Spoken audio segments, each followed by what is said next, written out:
All right, so move on to the next segment.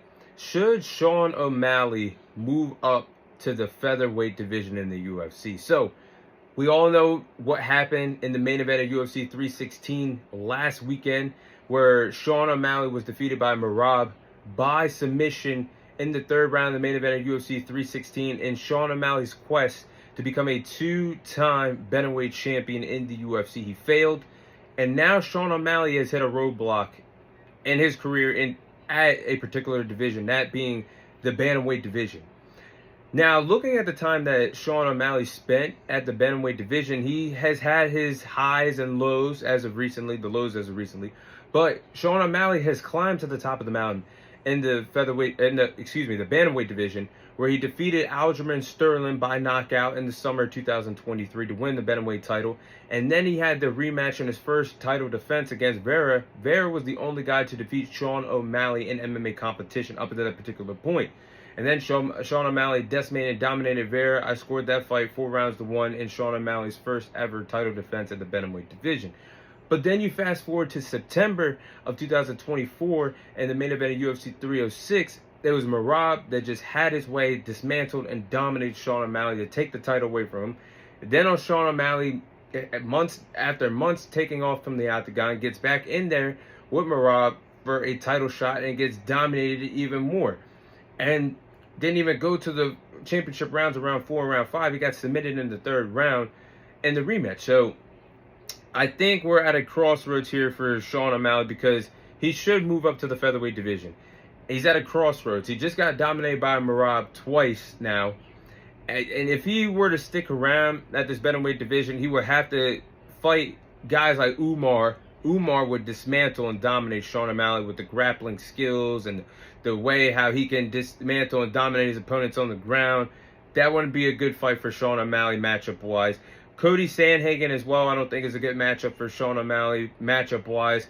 Sean O'Malley needs to stay away from grapplers, and those are the top 3 names, the top 3 fighters at the bantamweight division other than himself right now. Merab, Umar, and Cody Sandhagen. I don't see Sean O'Malley defeating any of those guys at this bantamweight division.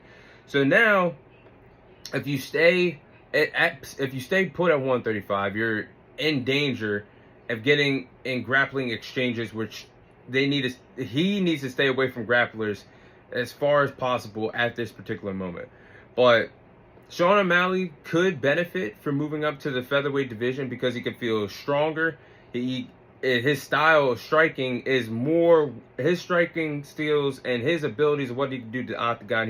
He could have more success at the featherweight division compared to the bantamweight division, because, like I said, Merab, Cody Sandhagen, and Umar are bad matchups for Sean O'Malley at bantamweight. He should move up to the featherweight division. And there's some big fights at featherweight for Sean O'Malley. Can you imagine a fight between him and Gene Silva in the octagon? That's fireworks. Can you imagine a fight between him and Diego Lopez in the octagon? That's fireworks as well. And that really sparks my interest of seeing Sean O'Malley move up to the featherweight division. If he could get to a championship fight as soon as possible, can you imagine a fight between himself and Alexander Volkanovski? You could have the rematch between Aljamain Sterling and Sean O'Malley. That would actually be a good choice for Sean O'Malley to have his first fight at the featherweight division. Fights against Brian Ortega, Yoel Rodriguez. The list goes on and on of how many good fights that Sean O'Malley can have at the featherweight division. I think it's time for him to move up to 144, 145 in the UFC. And Sean O'Malley, it's not the weight that's the problem. This guy was a former world champion, a former pound-for-pound fighter in the UFC. He does have the striking skills with the boxing background, yes.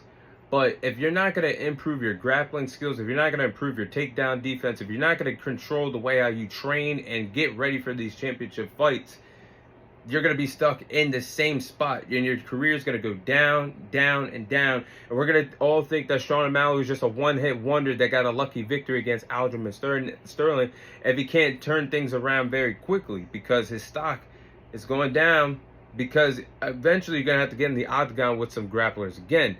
So I think the path that Sean O'Malley should have, he should go after 2 big names in the featherweight division, trying to build up his stock at the featherweight division, climb up at the featherweight rankings, and get a title shot possibly down the line at some point in 2026.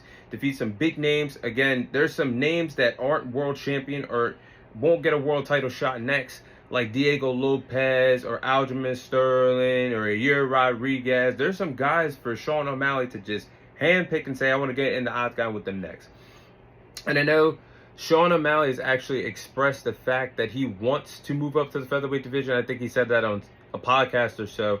He wants to move up to the featherweight division, and he wants to return back to the octagon in December for a 3-round fight at the featherweight division to get his feet wet in the division, have a feeling for making that weight and moving up in weight classes for the first time in his UFC career.